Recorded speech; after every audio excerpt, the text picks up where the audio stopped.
Amasain Delhi Mizo Inkhawm DMI member zong te lalpai su Krista hmangin chebe kabuk chewa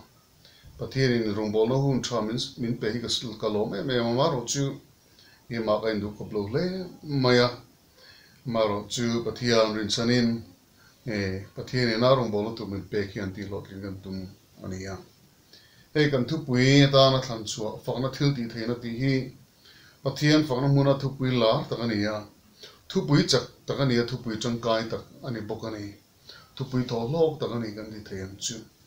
tirko te thil ti bung som paruk chang som paruk ka tanga chang sumlin kana kham helai thui kan muwa hei kain chop na in ka chiar lo mai nga Philippi khuwa khan pol la sila lung ina khuan nia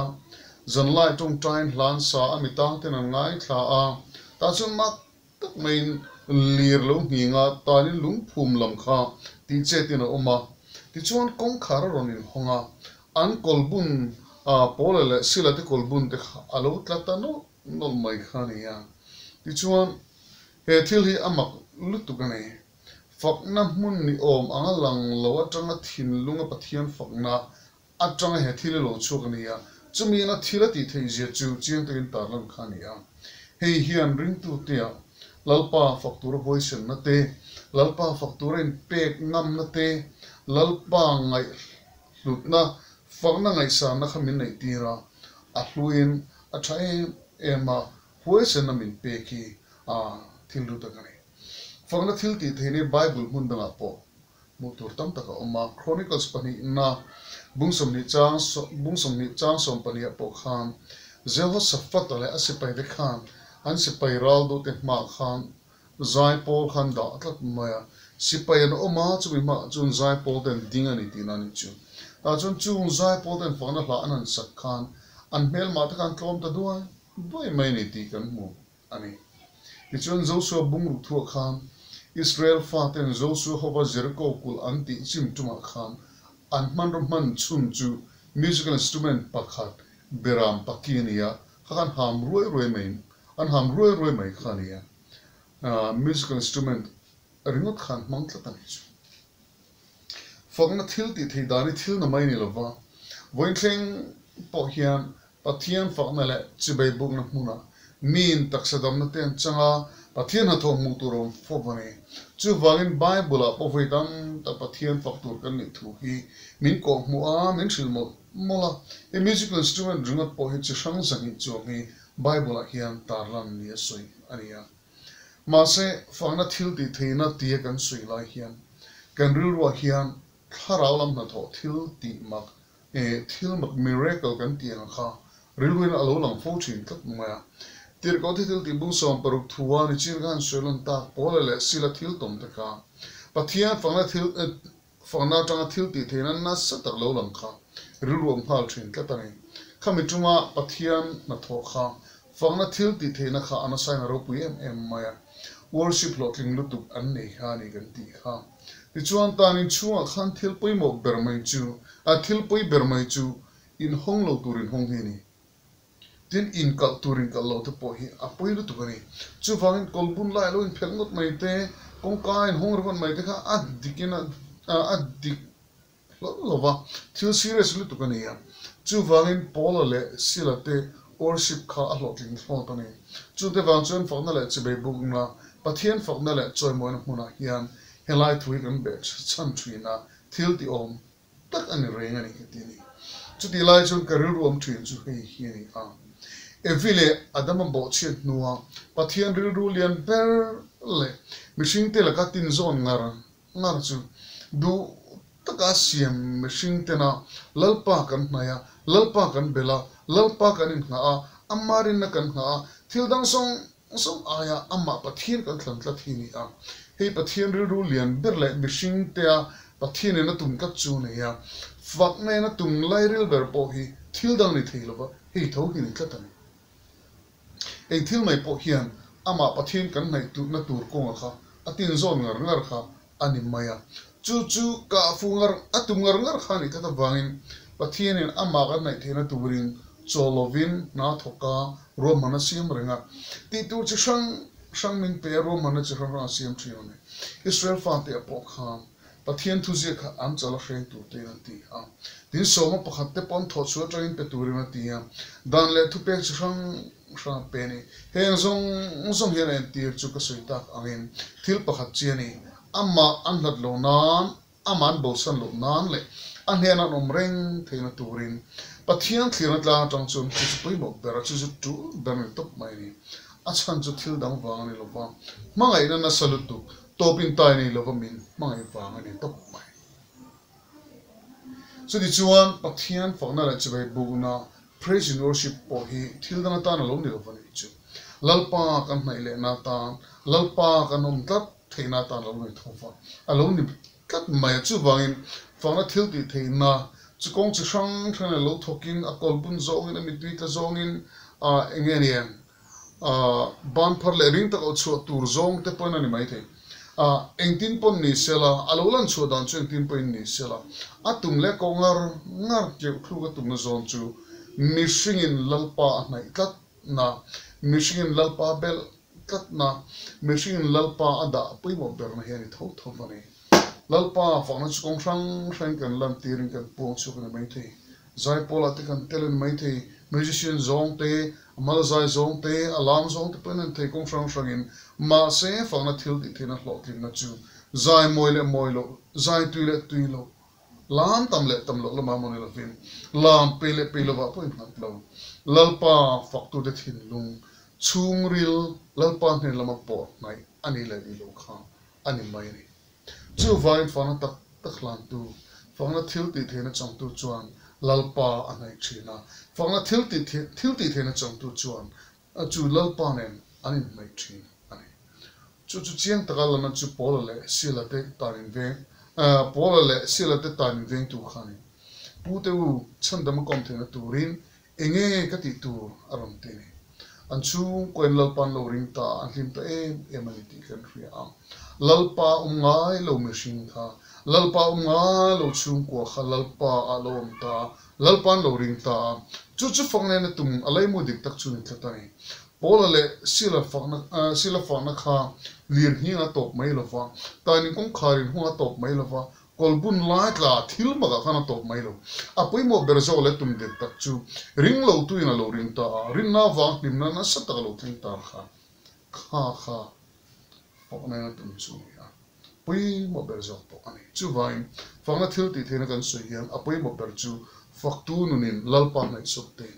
faktu nina sual na tho pai thagalo oma alo thiang nim deu zo ko te kha alo ni mai ti chuan Fakna Thiltih thena chun na sak tak le ro pui takin tarlan alo ni ta ti alo ni dong na le ke hian chu Fakna Thiltih thena chu changila kan nun hini tin lalpa lama me khal ngil deu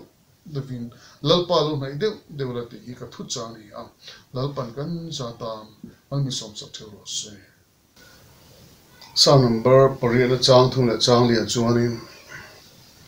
ivan ku chuak te thale arsi irwa tho te hi ka ngai to chang chuan machine hi enge mo ne hria reng thin nei machine fa po hi enge mo ani a ikan thin nei ka te thin ti thu kan mu a kan thin lung kan hlan che ti hlan thlan ka du a Pathian ro pui zia chu thil siam alang kan ti thin ma se ke ni ang don chuan Pathian thil siam ta ro pui zia chu engang ro pi ani ti kan he tak lo de bani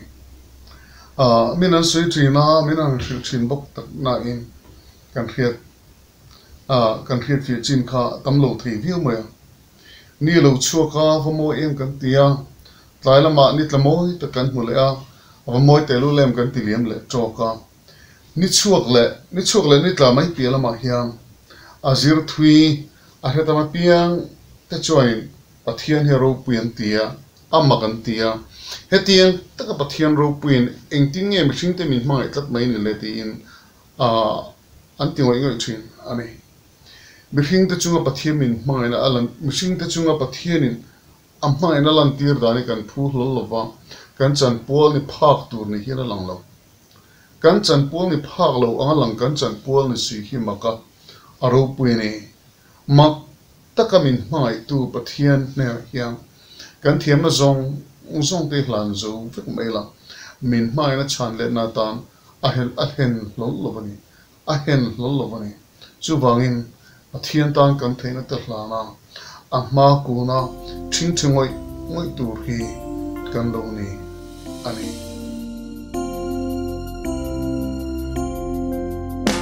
he khubel zung le aro pui na te fana si zung zung te ne mi ta mu he le mu phak lo te ne akut swa kan lo vexi lui tu kan suma te le koi dil bera aro pui na in ku si en vang hian nge mo mi hmanga kan tan nun aron kan le o i ma kan lo kune kan rom kan se kan thiam na zong zong te hi o i te na so kan thin lung hi kan rom kan se kan thin lung hi kan rom kan se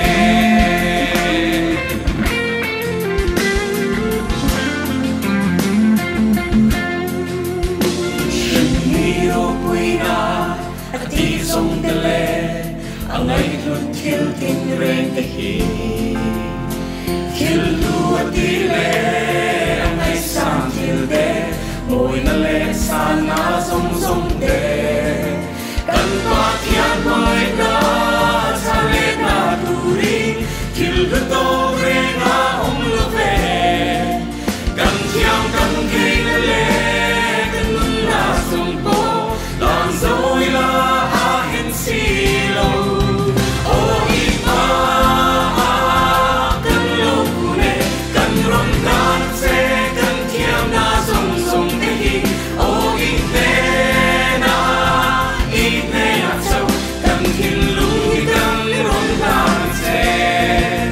kan thin lung hi kan rom kan se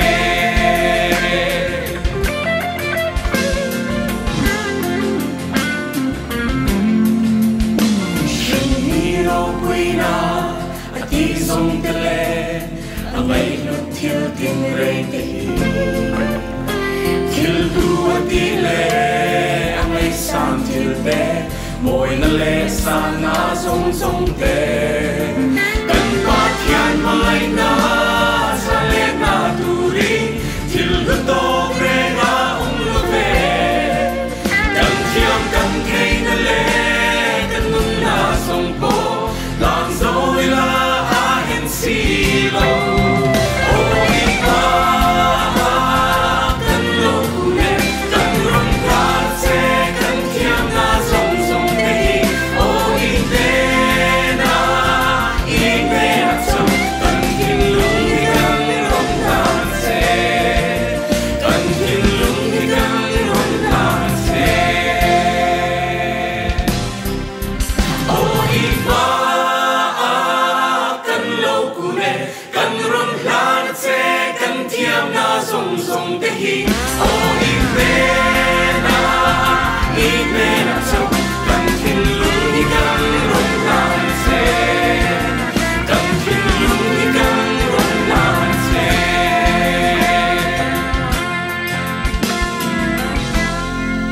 Allah dang le tan chuan nang fakzel chaka duk ti la hi sakhau ta kan thlang le a sa number sum thum le pali na chang khat mare chang hi na chuan englai penlal pa chu ka fakanga ama fakna chu ka chuk fawang kanun na hian lalpa chu chuanga thun hoi ro ta chuan chu an hria anga an lo mang ti kan mu ani davidan he hla phua englai penlal pa chu ka fakanga ama fakna chu ka changna chuk fawang ti lai hian a mel ma ten uma ram hnuaia adulam puka birua engtika ngen ron mu chuan nun thang ti ashalo engtika nge kanei turi kan ngei dom ti ashalo fa amala mun kha thim tak zetane a beisei chu a lo thon chu a suang to na om tur an kai to chu mel ma ten an ron mu chu hun khani a ma se chu tinga hlau thong le man chua le e bar tla cham hlawa chulai hmuna lai chuan la pakata phua tuna ka han soi ta englai poin lal pa chu ka fanga ka fakanga ama fang chu ka chu fawang ti hini a om nam hun le din hun ngai tu in englai poin lal pa chu ka fakang han ti tur ni hian alang lawa ma se atisi ani in ka thin lu ne trina sang hi la pare kum kha bisim choir conductor ni tur ruat kania atira chu ka phana savieva ka pom mai theilo wangin ha ta pom in ha deva hun kha kal de kani tichuan ma se pom kha atula min norve boka ki point ni thiam lo chin te kalo nei pathian tichuan kan ni chawta hla ta pokon zir tak ma in kanu dam lo boy pui khangai ta tichuan kar ni ma chakan boy pui amin kal san zui ta ke lu ka sun wange ni don ni ka taksa le ka taksana la ka in suisana thin slip disc ka ni wanga ka kong chin thanglam na te tin ka nar la ka min vele na allergy ka nei te khana sale zuala tin chu mai lovin malaria vain dam doina te tum ni set ko ni ya tin khan in zaipol in kol nei thelo le zaipol a por ru pe nei thelo kan ka oma ma kan son lo ba zaipol te pon kim thelo ba larem na pon kim thelo ba lare pazir na pon kim thelo ba mangan tha du ni BCM Baptist Church of Mizoram huap ve me o zaipol chu te kan noi ni mai chu conductor tan shom mai headquarter lo matanga kan thua tu ten tinge ni o anti ti kan phred no phe chu karalu hi na sak takin boy ni ka tak salama har sabna chuan na sak takin bo boya ka chan vo tlan che san mai kha tha ka tia ma se ban ka ngam si lo ka bang mai thei si lo ba karalu ha mai chuan khami kum khalo ral le mai don ta kum thara lo ni chuan kham chim kum thara chu tron le anga ale big march kan cham ka to mai don kum chan ve kan hmang zo mai don ase zai pol chu kan zai kha ngai khak tak pon lo wa ti mai kan kim thei lo wa ti kan la thia ma ro lo ti kha kan noi ni mai ni ka ru ha mai chu ta chuan kum lo to zui mai dona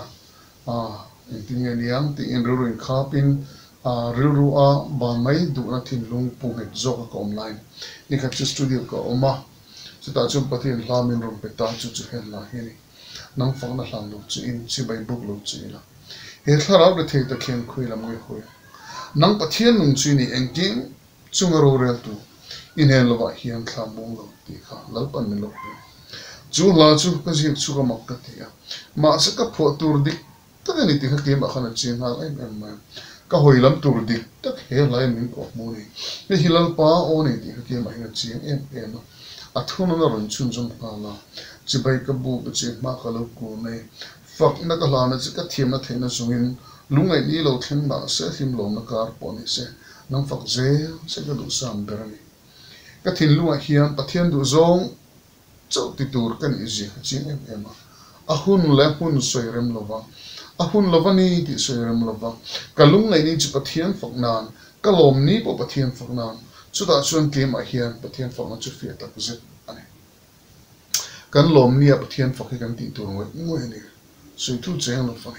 kan lung ngai ni lei hi mo Pathian fakna tur lo ni a har sanam huna hin fakna hi fia fo trina awlsam lo po le a hlu zia alang fia fo trina lo ni chu wangin tuna I hun ton le fakna chu thilin me angin lang lo ma sela thilin me lo angin lang ma sela lalpa faktorin hanin pete ithin lungchung ri lai thil vele ilung khamzong uzong te kham da that ma sak pongai chung lo da that kal san ma sak pongai chung lo da that nei na pom lo fani tero khang zong nei kham davidan puk chu tem Pathian fak ang khan puk ral tak e tureng mam lo mun tang Pathian fak ang khan kha har sana mun tang khan kha lungai na mun tang khan khang thil zong te nei kham Pathian fak turin bete chu ka he thiam dang ani lalpa ka fak chatia kha fakna fak zel na turin pegna Pathian he na ka kain hlan ka tilam po khan kadam chung lo ni chung kalu su na kem chung lo ke allergy na sa em re thong me ka chi try o chang ve khop pen ka chi twin chung le kami thaklu tu ko wangin zana pom mule thelo ka ṭheuh kalphung pangai poti min ti boi ka ni thomai ngai reng thomai ka thana re chunglo ana em thomai ma se chun mi mun tang lalpa fakna kha alo ban lu wen hen kalom trina khami mun tang lalpa faktor ke pe khan kana chudam lo ma se fakna omji ka zir chuaka ka boin hun min throisen tu hilo tani I fakna chulal pan mala somai nge kha mun tang han lalpa fakte kha mun tang han lalpa fakte COVID-19 Sri Lanka nuai ka kan oma real ro thapa ruwa he mun tang po hin lalpa fakte lalpan mal somai ni karin tlai kan singa hele hi zo lung lai na kun mai lo ni lim ni lo thing tree ma se cha na in kan kha la chi lung lai na le mangan la in min sim quay lại ni ya tu sinh lung ye mo lung boy na le sinh ni lung na theng sinh đi kan le hoa ta lo sab ko pa pathian nghe chu rong bin ve sak tu ani kan kui thiam krista zara amma chu kan pa ni mangai ko lova mangai tu chu ji bai ka bu ka che ima ka lo ku e fakna ka na che ka thiam na theihna zo hi lung ai ni lo theng ma se lim lo na ka ko ni se non fot se hi ka tu sam berani non fot na lo che si bai bu lo che la ye thalau ren hei ta kya khoi lam ye a hoi le nam pathian ring su en kim sung a ro re pu ni ne lo a ya ha mo lo si bai ka pu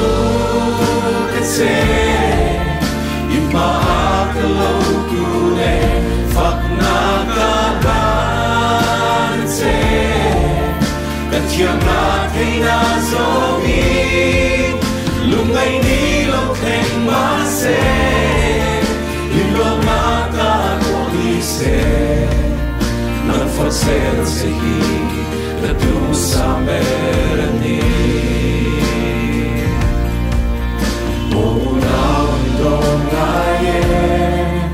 Shimi kan lo kian chan hi asiam tu chi bai buka aro pui na ta la amma ka na in na ane na in pun pe ki arom chau bo tu kan lo ni chi bai ka se ima ka lo ku ne fakna ka ban se ka thiam na theihna zo hi lung ai ni lo theng ma se lim lo na ka ni se non for se hi ka tu sa berani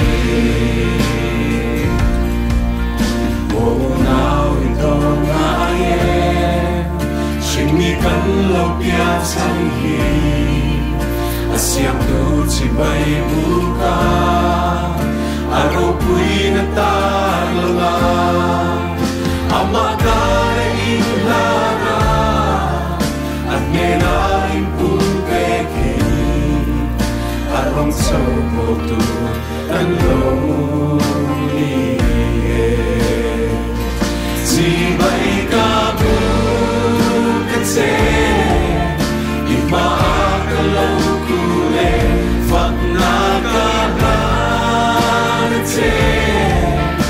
thiam na theihna zomi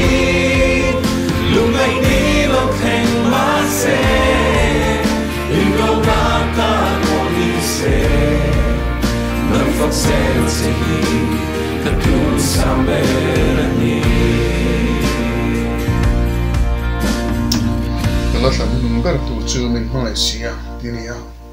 hela pathian min pek dan ni siam maya chuwang chuanin titina sui chi ni zok ma toit te devin a chim kong vak lo mai thia sui tum da ni kumsani som pale pathian min pek khania katang irin omna oru puye engdam reng o sui thilo ikhonga elen an ka dong hero puye ka mai chimi mai sia ka tia Pathian in kachunga ti te chu aro pui ka ti in pathian churin om ka ti tak seta lalpan min throina zong te ka chut le ta ro pui leng ka ya chung zong chu tun chume sui rem lo ngai ta kachunga khoina le athan na lo lang zong te chu ka ta ne lulu tu bin ka ni chu van lalpan ne na ka theihna ka thiam na te chu chong train ka hlan non le la ka chan te ra ka mai chemi mai si tin pathian ne chong train la ni e lalpa ka mai chiti he thil har satak imok kalo tia za thilo khal de ule chapo khal thil de tani te khan kangai de rofa ka in thla hung te poni pe te wale pathian la ka khan masika ngai to chianga lalpa lo hi nge mo kalo boi pui le ama lo hi tu nge mo kalo kher chung le thil dang boi pui ni pol dang apo karu ga da thilo ba karu ga pe tu thilo ba ne Rimwana wani se pathian fana tan ka thim na ka hlana pathian fani ka boi pui ve to pani pathian fak na ke ma tanga chu theina tu hian ka ti thei zong ka ti ve ka ti thei zong ti mai mizo pa na ti thei zong ti tu nge mani lam tual ka thleng thin tu na phe ni kum thum vel chu e min zaina changa ke baya bai si chu in lam tual ka thleng thin ta tin solo in ka zai ve chin boka tin chuan a changin gitar ka perang keyboard tu tuma tin a changin a zai te pokan phre ve te poni boka tin kam worship leader a tin ta a chang khuang pui ka vo chang khuang te ka vo a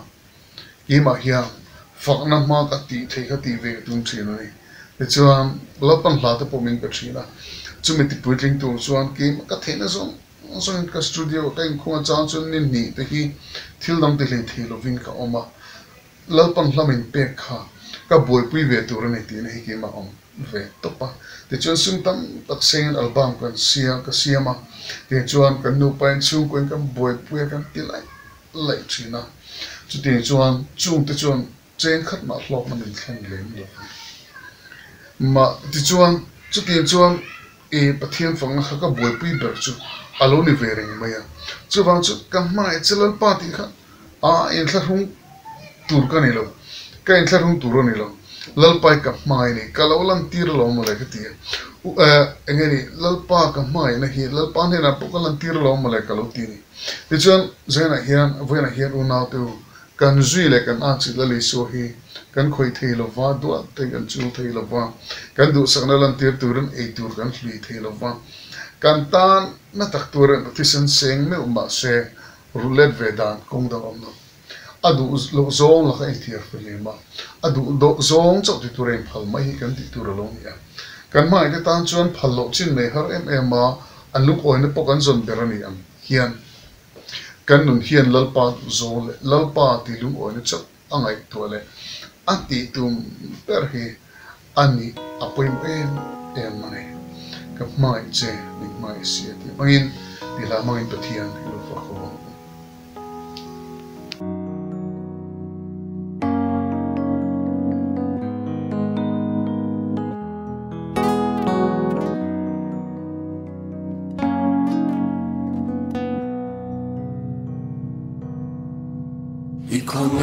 Cross comes of in Irong bolang tuang kasui Kung mo me hadam Sang